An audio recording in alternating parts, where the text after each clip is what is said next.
From the weird to the ridiculous, now on BBC Two, with some sauce, animated cult icons Beavis and Butthead take us through 1993. Pack it up, pack it in, let me begin. I came to win, battle me, that's a sin. I won't ever slack up, punk, you better back up. Try and play the role and you're the whole crew will act up. Get up, stand up, come on, throw your hands up if you got the feeling. Jump up, touch the ceiling, monsters of funk club. Someone's fucking junk, yo, I'll bust them in the eye. And then I'll take the punks out, feeling funky.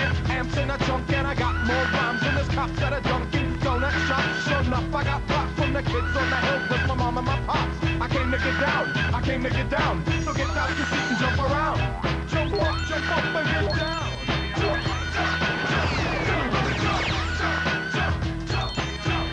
Hey Beavis, check it out. I love 1993. Well, I think it sucks.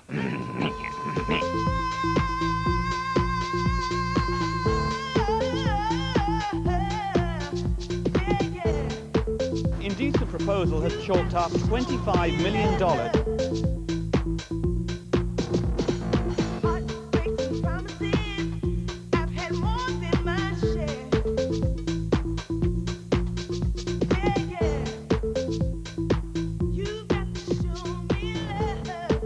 Hey, I love 1993, baby. Crop circles? Crap circles. You know what I'm saying? Whoa. Fire! Fire! Fire! Fire! This is cool. We're going to tell you about some extraordinary experiences, the kind of experiences sometimes called paranormal. Heads flying, bodies opening, windowless craft. Alien abductions. People who burst into flames. These things did happen, but why did they happen, and what caused them? The truth is out there.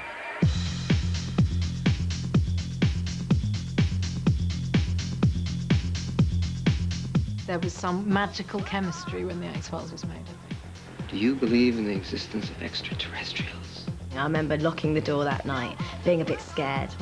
Logically, I would have to say no.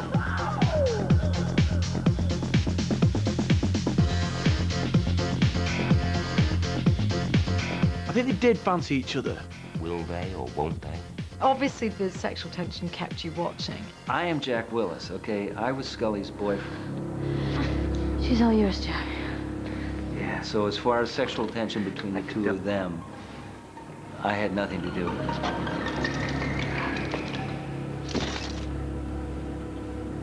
I already cuffed her. They're for you, Scully. Put them on.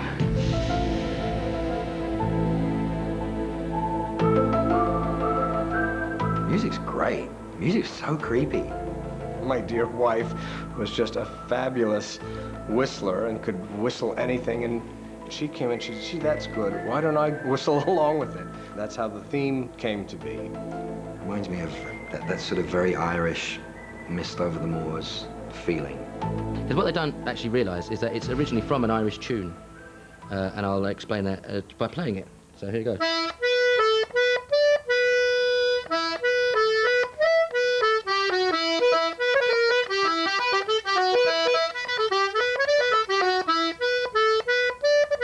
It's all in there, you see? The truth's out there somewhere.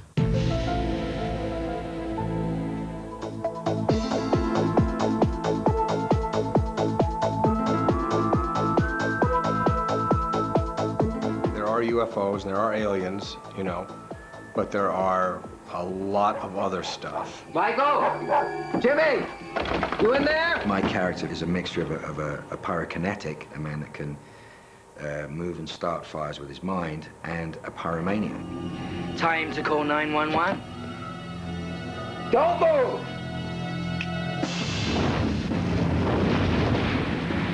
He sort of gels these two areas together to make something far more terrifying. You can't kill me! It was always the ones where, you know, a normal human being who isn't an alien, a werewolf, or a vampire is out there on the rampage. They always freaked me out a bit. You can't fight fire with fire! There's a lot of brilliant deaths. death by modern-day vampire. There's a flesh-eating disease or something like that. Death by abduction. Or they just disappear. Death by ghost. Real horrific accidents. Accidents, or are they really an accident? I was known as the wiry man because I had been stitched up so many times from different operations. Do you know how much the human body is worth, Mulder? Depends on the body. I played dead, of course. My job is just to lay there and act dead. But if I'm right, this is one man who left his heart in San Francisco. And as she's cutting open my stitches, there's movement. Oh, God.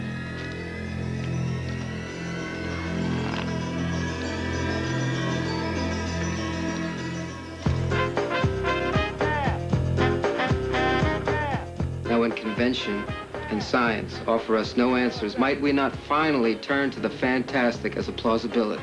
Mulder thinks it's something to do with the paranormal. And Scully never believed him, despite the fact something weird had happened every week. I mean, I'd begin to have me doubts, really. She could have aliens running past her and she'd go, well, I'm still not sure. What I find fantastic is any notion that there are answers beyond the realm of science.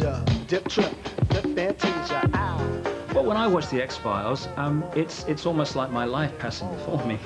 You can seek to invent from your own mind the most monstrous, horrible things that are going on in the world. And I would out-monster you. The answers are there. You just have to know where to look.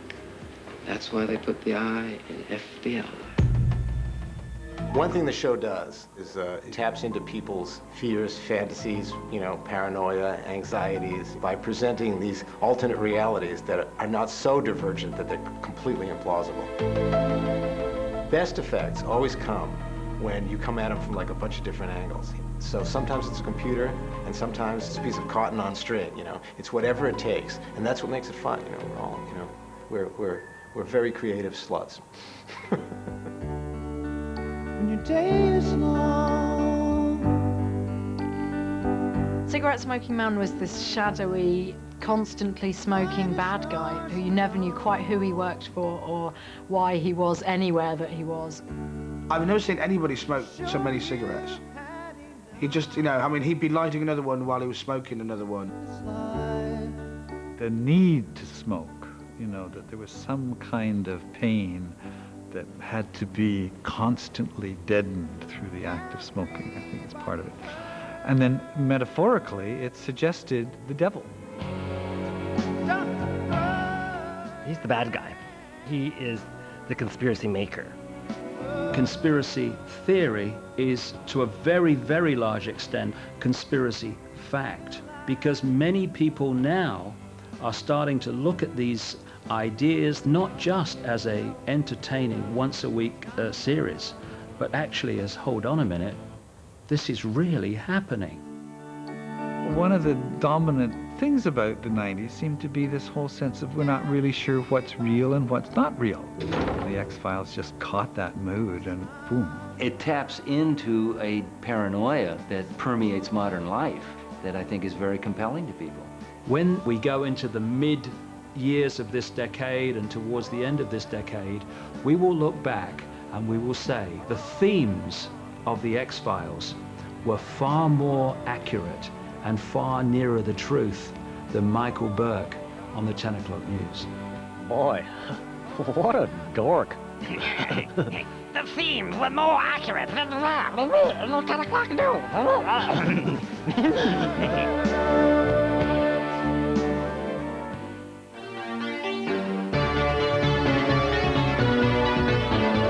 Ever since it happened, I've been sleeping on my stomach.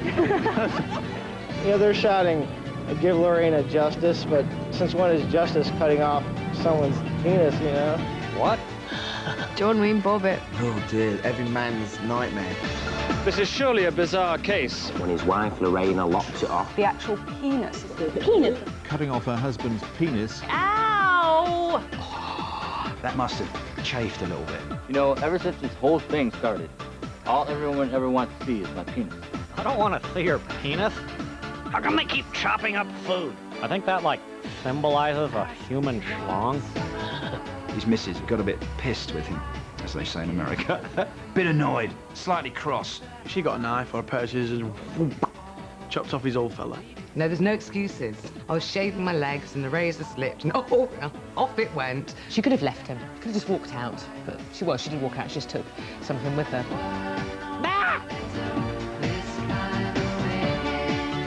She wasn't finished then. That wasn't enough for Lorena. Oh, no, she's still angry. She drove out in her car with the severed penis. And she's winding down the window and she lobs the penis out of her car window. We were given a fairly accurate location of the penis. They found it in a field or something, didn't they? But the thing is, they used tracker dogs to look for that penis. What was the state of that penis afterwards? I've been on a lot of weird cases in my day, but this takes the cake. I know. There was an emergency dash to the hospital and it was sewn back on, you know, with blanket stitch. I'm very pleased. You got a substantial amount of extra length, and cosmetically, I think it looks very, very good. Now it's up to him to heal it. If you're going to have your penis chopped off and sewn back on, what other job is there for you to do apart from become a porn star? Looking good. I was in a porno that he was in. I think it was called Frankenpenis. Whoa, hey, iced tea. My surgeons and I specialize in penis enlargements. We can make your penis longer or thicker. My social life's okay, Doc. Nice to meet you.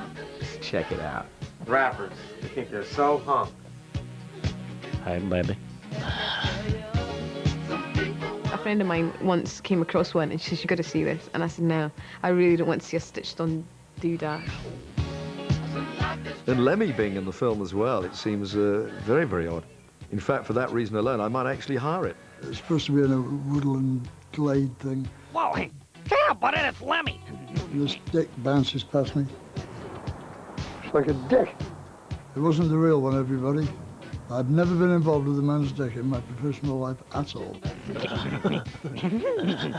Could happen to anybody, folks, just an ordinary guy. He had to have his willy cut off to become famous. I like fame, but not that much. So ask yourself now, can you forgive her? So typically American, because it's too mad to almost be believed. I'm not sure it would happen in Shropshire. It might do. Round Ironbridge way, maybe, I don't know. You will forever remember the name Bobbitt, though. Defendant Lorena Bobbitt, not guilty of malicious wounding as charged. I think it's quite a good warning, probably, for some blokes. Girl power. Proper girl power.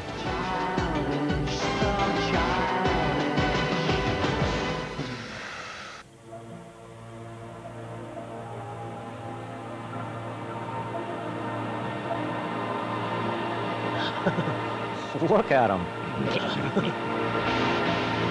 Look at them, they're just prancing around like a bunch of wussies. Now, East 17, they were the naughty boy band, weren't they? Geezers, real geezers, no fake faux geezers about them.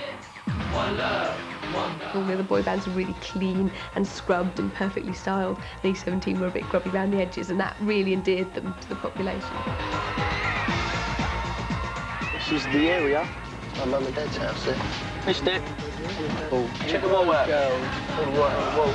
Tony Mortimer chose the rest of the members of E17 and he sort of enlisted them from school chums. I picked those guys and I was 21 at the time and I thought I picked a pretty damn fine group. He approached me and said, I heard you can dance and stuff, do you want to be in a group? And I was like, yeah, I'd like to get involved, do you know what I mean? I just came straight out with it and asked him, just said, you know, can I come down the studio with you? And he said, yeah.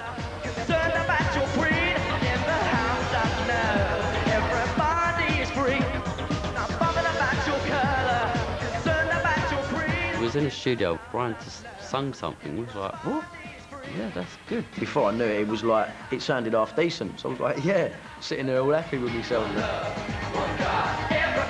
I don't think the intention ever was for Brian to be the vocalist, though it was an obvious choice while Tony always did the rapping. His rapping was awful. It was really bad and it just sounded so Wolfenstein. Stop fighting and fighting, we're just denying ourselves. Like love is one, the deeper you delve. Stop killing and telling by even thinking of gold. Forget the body and remember the soul. Life is worth more than gold. They took a very black street look, the rolled up baggy trousers. If you was going out with a bloke that was wearing trousers like that, you wouldn't be able to find his flies anyway, would you? It's like they're just wearing a load of dirty washing around their waist. And the hats on the side. John was the best for hats. Especially the one with the hands. I mean, what was I doing? And it had these two hands on it and that, like gloves sewn to a hat. You just think, yeah, you know what I mean? I'm good. No one really told us how to dress, even though I wish they did. Because when I look back at the videos now, I think, oh no, what was I wearing? They look like sort of munchkins off the Wizard of Oz, really, didn't they? Together we swing, I hear our souls sing, a symphony, a lover's harmony. Can you hear the harmony? Deep, deep down, it's the rest up on my chest. A lot of the songs on that first album were very good. I think my favourite was Deep, which I think is one of the greatest songs that have ever been written, and that's one of the things that amazed me about E17 is how this bunch of kids who in another reincarnation could have been serving you fries at McDonald's could actually write and sing such a beautiful song. Deep equals sex, sex equals deep. It's filthy. It was absolutely filthy. It's got to be about oral sex, isn't it, really? Deep, deep down.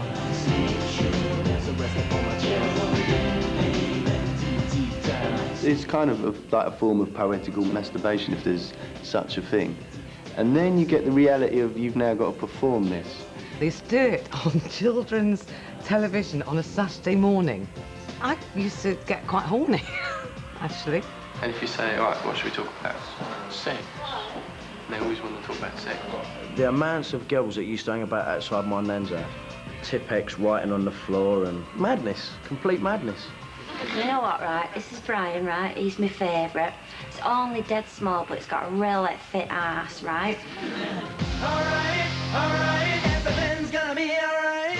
I think they were trying to be as tough as you possibly can be dancing around the stage in a boy band. How tough can you be, you know?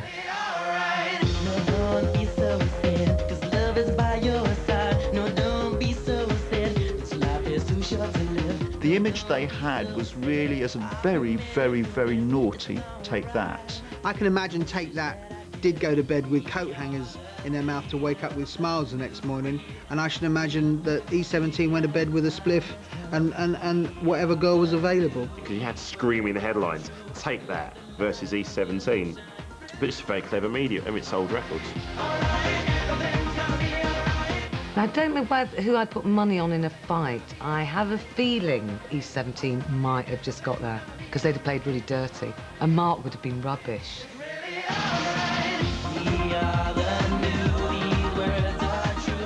Let the light of love shine through. Love you, can heal you, can see you, can feel you. We just thought it was funny. We couldn't believe it, you know, we couldn't believe it. We're all famous, do you know what I mean? In Israel, we had #1 after #1, and this started to happen as far away as Australia. You can make anyone a star. You can take anyone's picture and put them in a magazine and they'll be famous. And you're never famous for yourself, you know. You can't measure how famous you are. When we was like really big, everywhere we went, there was always people, do you know what I mean? It was like proper mayhem. I spent about the first 3 years laughing my head off every day. Outside is raining, but inside isn't it? Inevitably, like most good relationships, they break down. When Brian talked about the drugs and stuff like that, it did kill it for the group. If it brings out the better in someone, and really in the long run, it's a safe pill and it ain't doing you no harm, I don't see the problem. Fancy saying that when you know we've got a young following. I was just like, no. Just to go and try to throw it all away. I would certainly regard any comments of that sort as wholly wrong. I mean, it's like nobody ever taken drugs before the whole history of rock and roll. The whole country was taking drugs at the time, so why pick on him, you know? I'm right in the middle of something that's nothing to do with me, first of all. And I'm not telling anyone to go out and do what I'm doing. I was just talking from experience, yeah? And I also did say I don't do them now, but You know, they didn't want to show that part of the interview, obviously.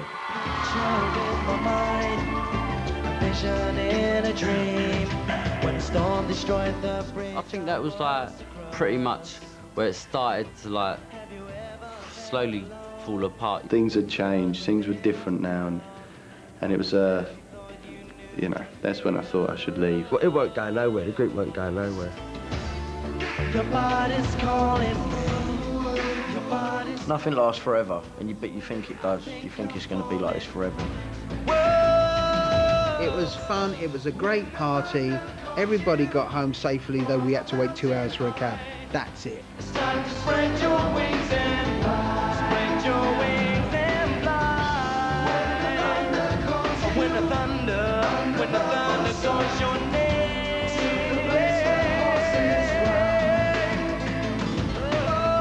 There's nothing like them now. Really, is there? We've all got girls in. We don't want to see girls. What? I'm glad there's nothing like them now. Yeah, and I want to see chicks. Someone needs to tell her to shut up. Shut up, fart knocker. It was irritating, it was annoying. It's not even funny or ironic. It's embarrassing. Ridiculous. He's just a big pink and yellow idiot. I'd kick him all about in that suit. Blubby, blubby, blubby, blubby. Whoa. Somebody put eyes and a nose on a wiener. 1993 was Mr. Blobby year, really. I mean, there was no bigger name, no bigger personality than Mr. Blobby. This is the coolest thing I've ever seen. Yeah, he's smart, he's ironic, he's inspired. Yeah. He'd fall over a great deal. Get a pink costume, right, and then fall over. Yep, that's the future. I kind of wish that he wouldn't get up. He appeared on Noel Evans' house party, and he was really a part of the gotchas. I was the producer and director of Noel's house party, and I was looking for a device by which I could get Noel next to the victims in the gotcha sequences, which were the most popular. A friend said to me, were you on acid when you designed this furniture? I said, sadly, it came to me rather naturally, but I didn't find it a problem at all. Mike and Noel, I think they thought very carefully about choosing the people because they had to be to come to the programme with a gift to teach the children and be lured into Blobbyland. Everyone adores Mr. Blobby, with the possible exception of Val Singleton! I think I was one of the very first people to ever be got by Mr. Blobby. My agent rang me and said that there was a new television series for children in which they were going to explain things. 2 Blobby beans. I must say at the time, there were things that struck me as slightly odd. And I remember writing this cheque, and I think he tore it up. Well, if you want to get some actual Blobby beans, you can get your... I just don't get the joke about Mr. Blobby. All the way down to the bottom. Keep your back straight. That's it. Oh. Well, there were so many noises going on, I didn't know what was happening. Yes, well, all right. I think we're ready to move on to a background. These people are idiots was written all over his face, and he was becoming more exasperated with us. You're turning Bally into Benny Hill, which I don't want you to do. Little did I know it was all being filmed all the way through. And Siegfried rushes off to the lake to beg for her. Oh. And then there was a sudden silence, because I was in shock. Your very own gotcha Oscar, Mr. Sleep. Oh, thank you. I didn't realise it was a joke at all, so at first you're like... I'm totally perplexed. I mean, before I even said what I said to him. You rotten cow. Will Carling's gotcha is one of my favourites. Shut up. It just caught the essence of Blobby, descended to sheer anarchy. There's like a sort of spot on legs. Should have been squeezed very hard. I didn't mean to tread on his toe. I remember when I told some of the rugby guys, Peter Winterbottom said, you should have just punched him. He said that would have been great TV. Yeah, I think he did get on people's nerves a bit at the end, really. The original tune was called Mr. Jellybum. I don't know how to say this, but it was really based on a load of farts. Oh, Blobby. Bloody hell, the #1 stopper of the decade.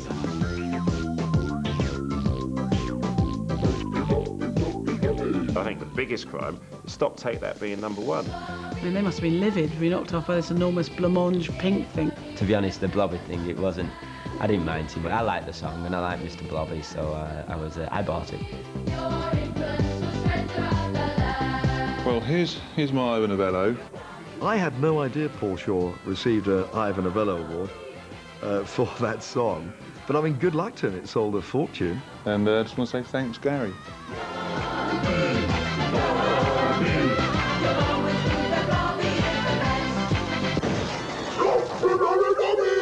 You know what's sad, Beavis? Blobby probably got more chicks than we did. Yeah, really. You can see why, too, you know. Hey, baby. Blobby, blobby, blobby. Blobby, blobby.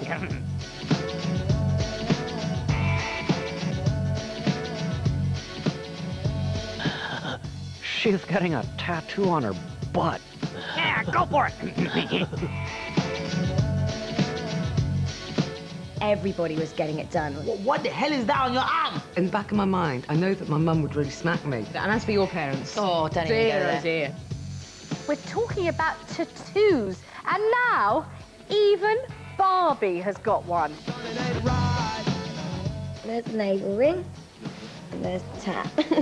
Tattoos have become the ultimate fashion accessory. You just can't be hip and happening without one. Got to tell you one thing, it's been on my mind.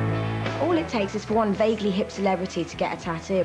Next thing you know, we're running to the tattoo parlour. Do me, do me. There was pop videos, there was items on Muse, there was items in magazines, in newspapers.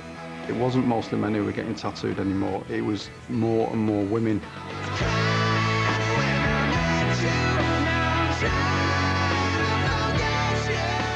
It's not just the bad image of people having tattoos done anymore, it's normal, everyday people in the street.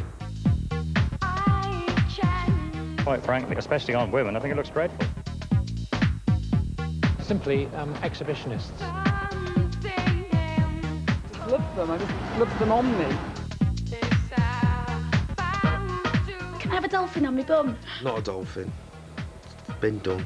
A little rose on the ankle. Dragonflies, butterflies. You have some Chinese thing, which you hope says peace. I went into a Chinese shop the other day and they went, "Oh, you want special fried rice?"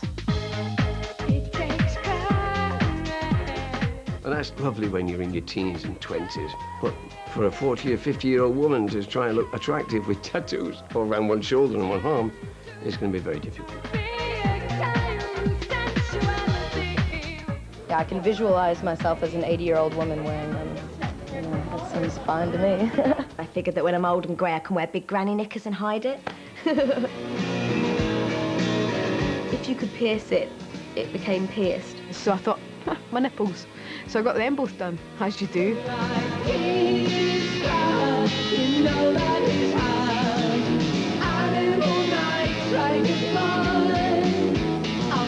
Noses, tongues, lips, eyebrows, navels, and even erogenous stones. Piercing your bits down below, absolutely not. But I remember seeing a picture of this woman who had 17 genital piercings. So basically, she looked like a curtain rail. That is just beyond me now. Variety here is only equalled by the number of bits of the body you can drill a hole in to attach them to.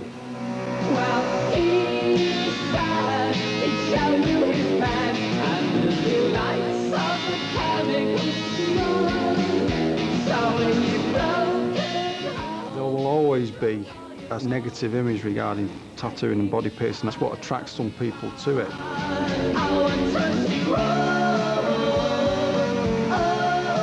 It was dangerous and scary, and that's what you wanted to be, dangerous and scary. We're all going to look like drunken sailors in 50 years' time, or builders. I like chicks with big tattoos on their butts. Yeah. Yeah, me too, yeah.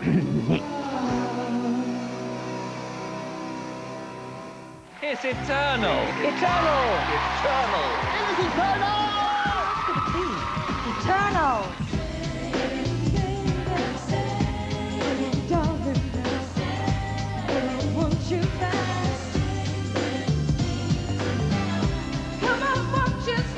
Hey, baby. Yeah, look at all those chicks. Lou and I, we went to a nightclub, which my mum wasn't too pleased about that I was going to because we was 15 at the time. This guy comes over to Lou and he goes, can you sing? I was like, yeah. When he gives her a card and she comes over to us, she goes, this guy's in mine. We were like, come on, Lou, he's probably some pervert, you know. Maybe she thought I was trying to pick her up. Maybe I was just lying. But obviously intrigue did get to her because she called 3 months later. I phoned one day from school in a lunch break. She came down, met me. She was trying songs out, see what was feeling good. She just couldn't believe her luck, and at the time, I didn't have anything to do with it. I can always remember going for a meeting where he introduced me to Esther and Burnett. We was all in the studio, and there was talk that we really would be great if we had one more girl. I said, oh, I've got my friend from school, Kelly. I went down and I sang for him at the record company, and there it was, the four of us.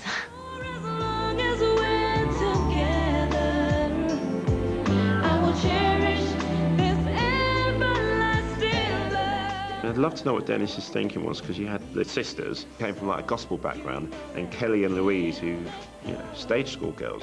I wanted to twist, you know, pop and gospel together. It gave you a wider spread. So for me, you know, it's about the songs and the voices. But I loved their image with the boots and the tomboyish, and because Esther and Bernie are very religious, they didn't want to do anything that was sexual, which everyone thought would be a big mistake. You weren't really allowed to fancy the sisters, because that whole sort of gospel thing made it kind of, not religious, but you didn't really have those type of thoughts.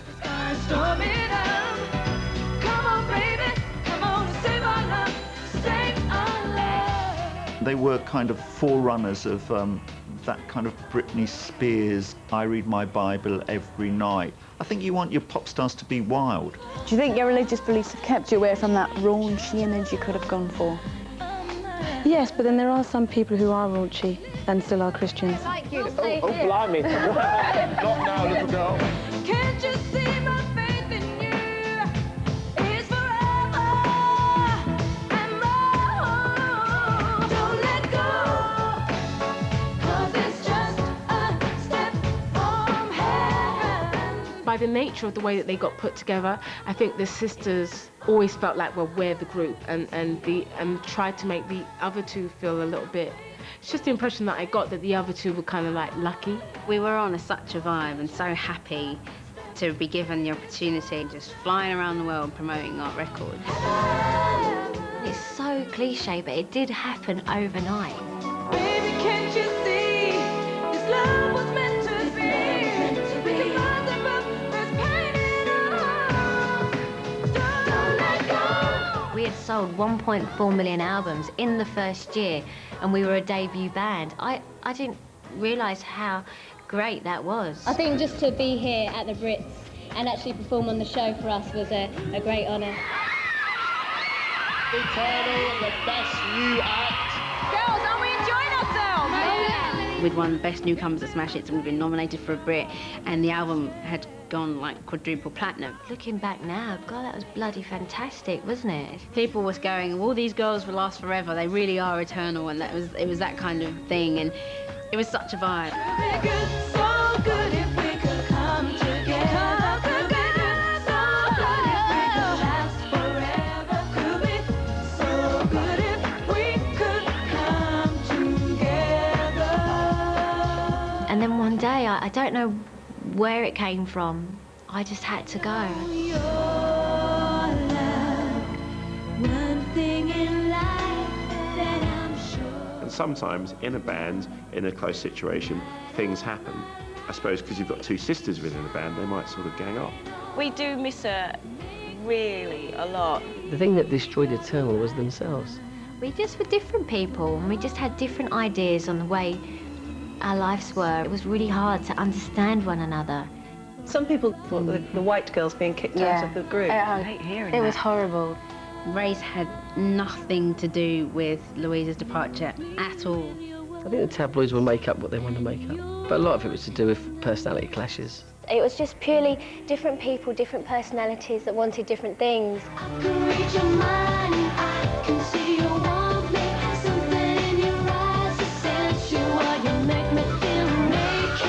Yeah, Louise was always sexy. She just got highlighted when she was on her own because the focus would be on Louise more.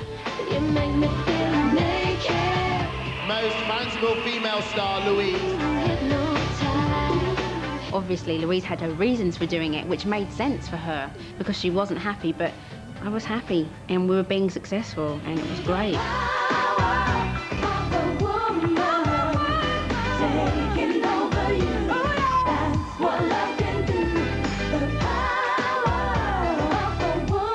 Now, you're just about to release the greatest hits of Eternal. Does this mean you're going to split up?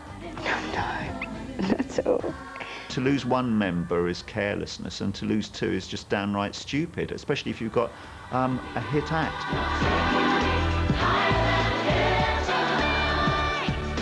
I don't know where the separation began between myself and the girls.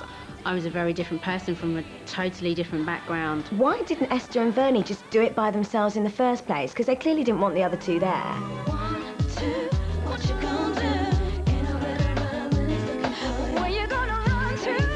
I just got a fax at home saying that I was no longer a member of the band. I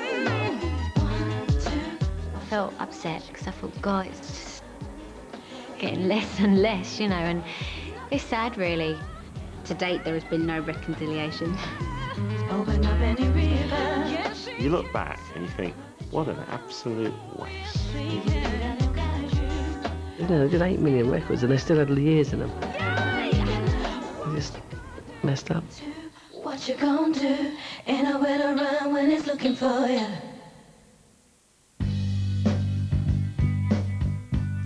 I just turned my TV on and saw these two little faces, ugly little long-headed things, and I thought, how can this be good?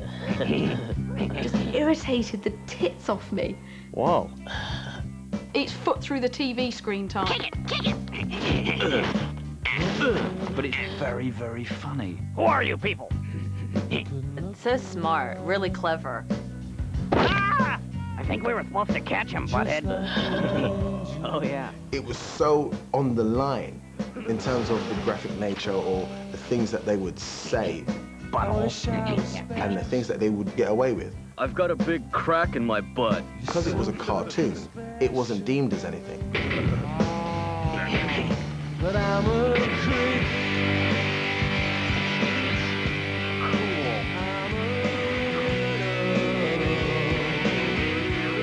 When I'd first drawn them in a sketchbook, I was actually trying to draw a guy I went to high school with and had kind of a nerdy laugh where he was always kind of biting his lip or kind of doing this, and his laugh was kind of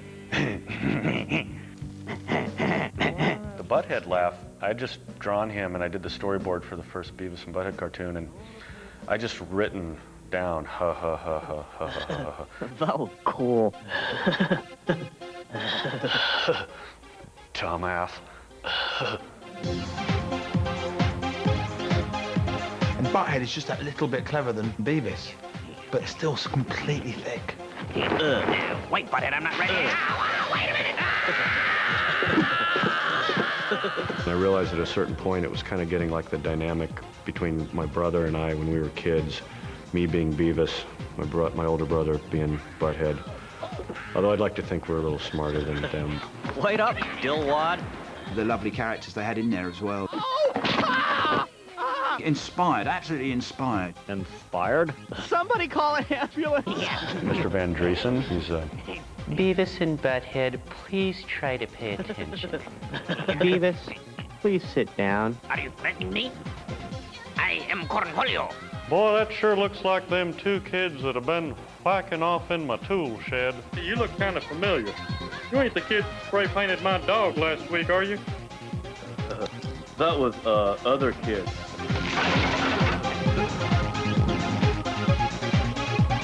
They were on MTV criticising videos, but even that was clever because they'd never pander to the artist. They'd sit there and say, "This sucks." What's this crap? What is this? Battle of the Dorks?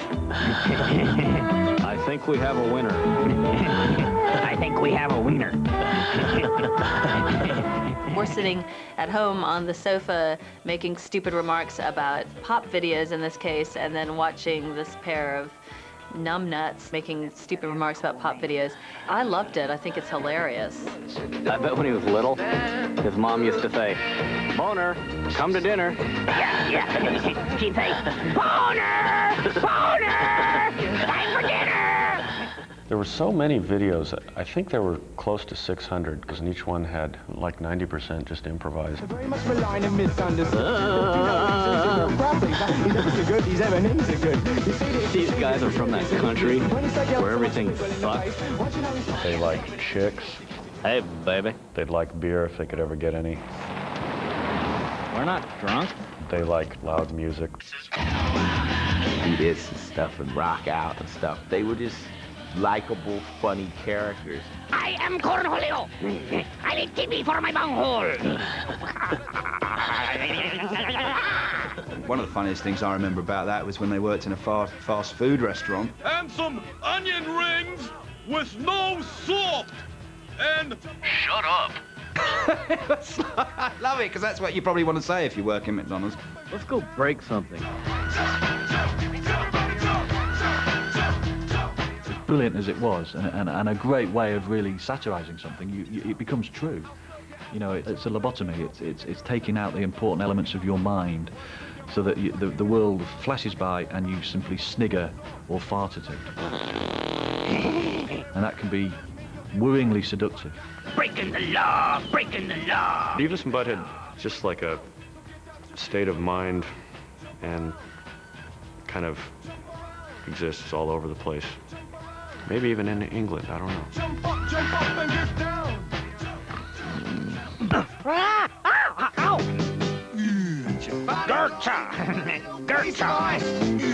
At the time in beer advertising, everybody was not focusing on the pint, they were focusing on the drinker.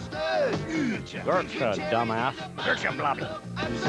One would see Courage Best using Chaz and Dave in pubs with guys with flat caps talking to camera. What the hell kind of crap is this? So immediately you discover there's something interesting about Boddington's and something different. The Boddington's adverts were kind of memorable because they basically used gorgeous women to sell beer. I was being kissed in pubs by 18-year-old boys. Whoa. Come to Butthead. She's getting ready to go out on a night out, and she's putting her face cream on. Soft. Smooth. Luxurious. But it's not face cream. Sensation of pure cream. The actual cream that I used was the head of the beer. They just cheated it by adding a little bit of egg white so that it stayed frothy. So I smelt really nice at the end of the day. By heck, you smell gorgeous tonight, pal. Beer and chicks. It doesn't get any better than that. Cream of Manchester. Well, does that mean I'm the cream of Manchester? I don't know. The whole Boddington's campaign then went on to be everything to do with cream, like the ice cream and the sun cream. Everybody remembers that old Walls Cornetto commercial. Just one cornetto, give it to me. And all set in Venice, and gondoliers and wafting about. Delicious ice cream. When I first saw the ad, I thought it was a remake. Literally, for the first few seconds, I thought it was a remake of the Cornetto one.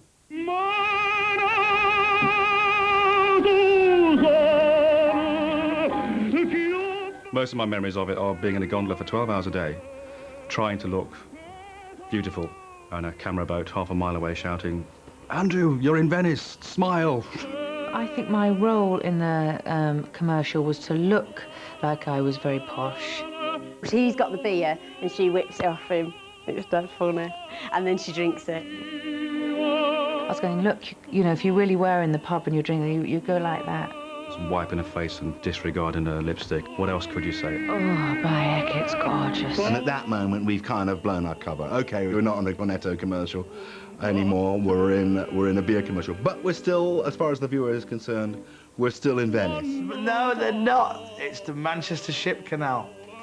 Very funny. That Gladys Oldthorpe, she never buys her own. If you look at that shot where he's floating away, the last shot, there's lots of cranes on the horizon, like shipyard type cranes, which of course there aren't in Manchester. He just painted them in afterwards. Boddingtons, the cream of Manchester.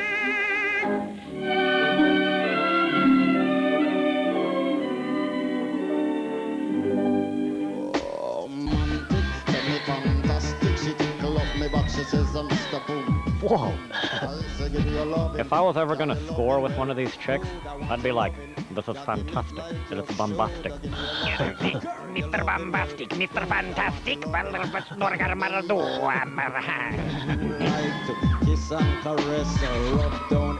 The message that the youth want to hear is get it while you can and enjoy it when you do. And the music that delivers this message is, of course, dancehall. It's funny with Jamaican culture, sometimes it just catches everyone's imagination. Music was made for the dance hall. It was vibrant, it was alive.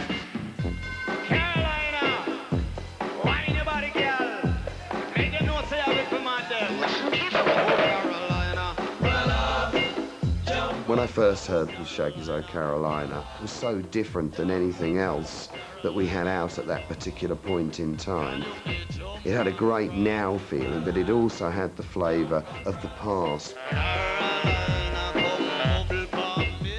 Some dancehall tracks, you don't know what they're saying. It's not because they're not speaking English, it's just that it's very fast. Shaggy could speak in a way where you could actually sing it. It was me just trying to be different, you know. I was doing dancehall music and I was doing traditional dancehall music, and, you know, felt a little bit bored and tried something strange and weird, and it just kind of happened, and the whole Shaggy sound kind of came from that.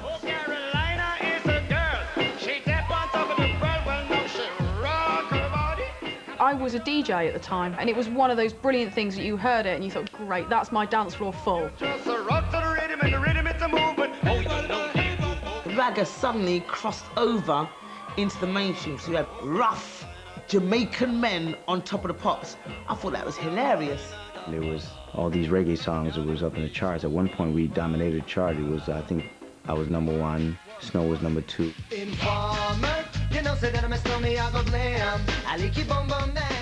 And Shaba was #3 with Mr. Loverman.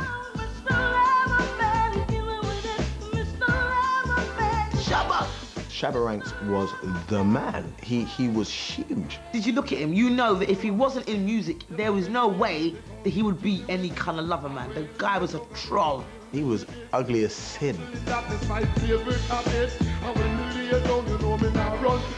Everyone just went mad for all the Jamaican stuff and all the ragga hairstyles, and these girls who had the gelled hair stuck on their faces like this, gelled. Fishnet tights and blue lipstick, it was crazy. Everybody can go there and enjoy themselves, free up, sexually, I think.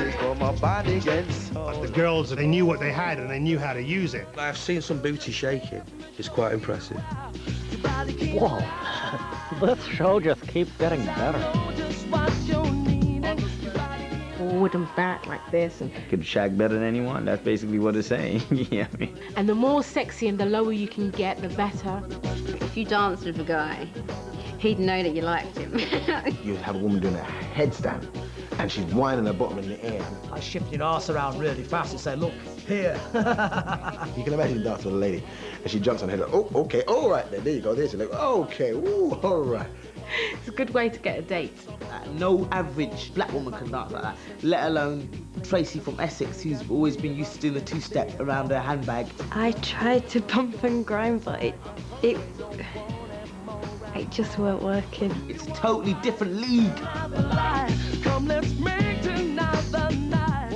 Jamaicans are very proud of the impact that they've had on the world, because for such a small country, everyone's heard of Jamaica, everyone can name a Jamaican artist, and people like Shaggy and Chakademus and Plies are just, people are just so proud of them. It was just a great time. It felt like a reggae movement was going on. You know, they call me the last man standing, so,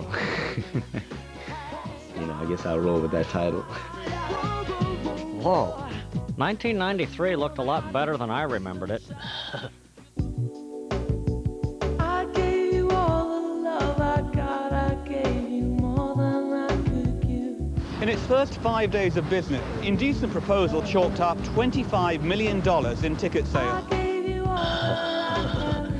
Would you pay $1 million to spend a night with Demi Moore? Hell yeah. Alternatively, would you accept $1 million to spend a night with Robert Redford? No way. Now, wait a minute, butthead. I mean, $1 million is a lot of money. I mean, you get a lot of chicks. And, you know, I mean, did you ever see Robert Redford when he was young? And... Ow! You have something that I just don't have. Well, I guess there's limits to what money can buy. Would you sleep with a very rich guy who happens to be very good looking for £1 million? Answer, yes. Show me one who said no. Some things aren't for sale. Such as? But you can't buy people. I've always tried to make movies where the audience can put their feet in the shoes of the actors. And if they can do that, I think that they usually come out involved or fascinated or whatever. I remember being in X number of conversations about it, you know, and people, you know, would you, and how much for, and, you know, and all that. Suppose I were to offer you $1 million for one night with your wife. If I was in that film would have been 2 minutes long. I was waiting for you to ask, Robert. Where should we go? What do you want to do? Here now? In the bedroom? Which way do you want it? How many positions? Anything freaky? Tell you what, I'm doing a special offer. You can have her for 7 nights for $5 million. How about that?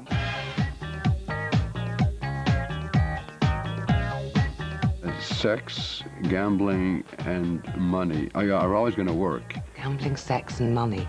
Gambling, sex, and money. The more you say it, actually, the more exciting it sounds. This is cool. Yeah. It's rules.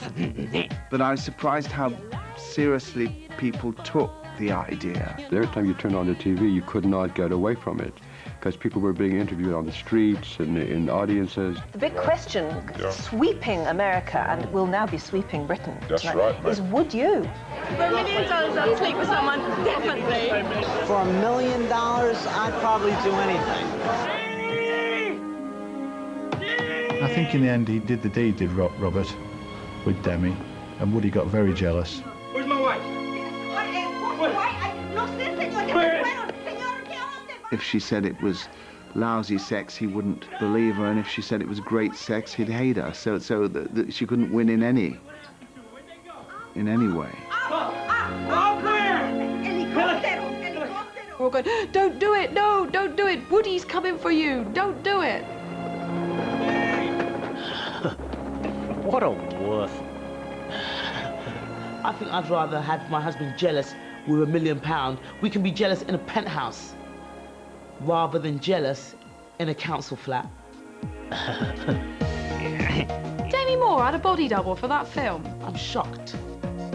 Demi called us into her trailer, and she said, "Okay, girls, take your clothes off." Yeah, nudity. Yeah. So being pretty unabashed, we went for it, and she said, "Okay, that's the one." That's the one? Yeah, it'd be like, that's the one, and that's the one, and all of them, all at the same time.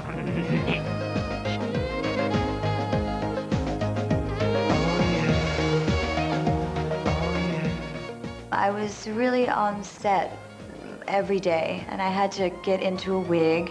And then when it was time to go into the scene, Demi would, of course, get up, and then they would, you know, do the lighting and the reverse the cameras, etc., and just place me in there.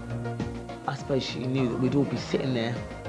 It's that cellulite I can see. She's got cellulite, everybody, it's all right, we're all human. She initially just wanted more time for herself to really get into character. Someone's gonna watch the movie and say, "Oh, there's Amy Rochelle's arm, isn't she fabulous?"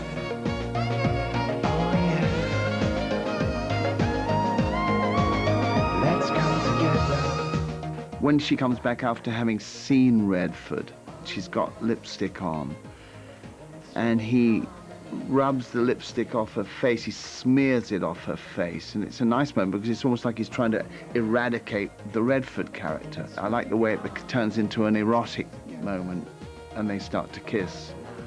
It's nice that it starts as one emotion and turns into another. In sweet harmony, let's come together.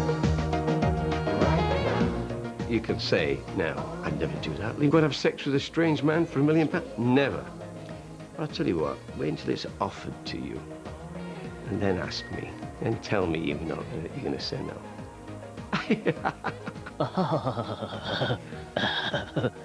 Sex with a strange man? That's the creepiest looking dude I've ever seen.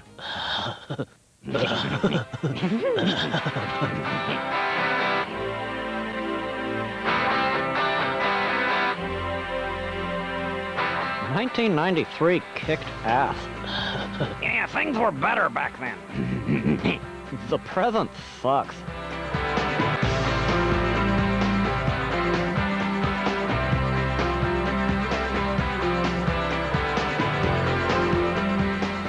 We were really cool back then. Yeah.